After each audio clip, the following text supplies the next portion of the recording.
The death of singing star Whitney Houston at the age of 48. Details are still coming in at this hour, but her publicist confirms to ABC News that she has died, although the circumstances and the place of Whitney Houston's death are still unclear at this hour. She shot to fame in the 1980s with one of the most powerful and unforgettable voices we'd ever heard. She had hit record after hit record, from Saving All My Love for You to right there, I Will Always Love You. It gives you the chills.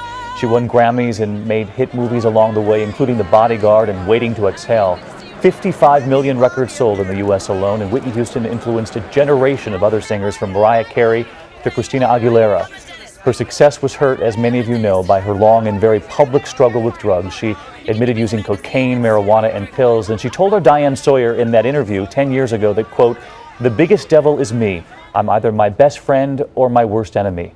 The Hollywood Reporter says Whitney Houston was set to make an appearance tonight at the gala ahead of tomorrow night's Grammy Awards, and that she was last seen at the Beverly Hilton Hotel on Thursday.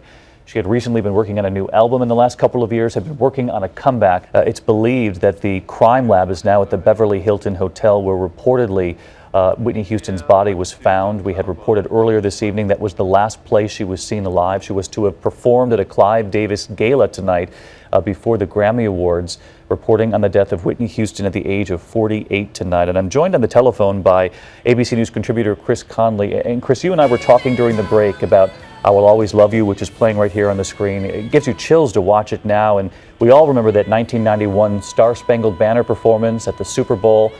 The Gulf War had just started. I mean, this was a voice that defined a generation for America. Absolutely the greatest voice of its generation, David, which is why I think the pain is so great about its loss tonight. We knew that Whitney Houston had deep personal demons.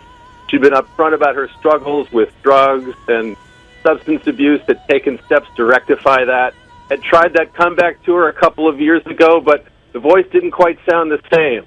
And now it's sad to think that we'll never get to hear that voice again. Yeah, the voice didn't sound the same, but so many, including myself, rooting for her. She had told Diane Sawyer in that now infamous interview 10 years ago that, quote, "The biggest devil is me. I'm either my best friend or my worst enemy." She was able to sum up her own struggles very publicly.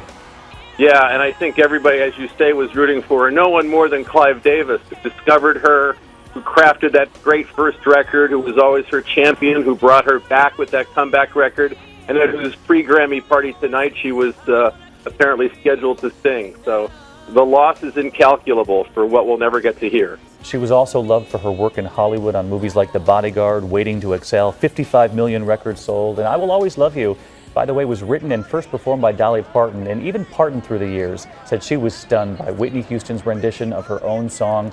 So many of us were, remembering Whitney Houston at the age of 48, dead in Los Angeles. We will have much more on this first thing in the morning on Good Morning America. I'm sorry to bring you the bad news tonight. I'm David Muir.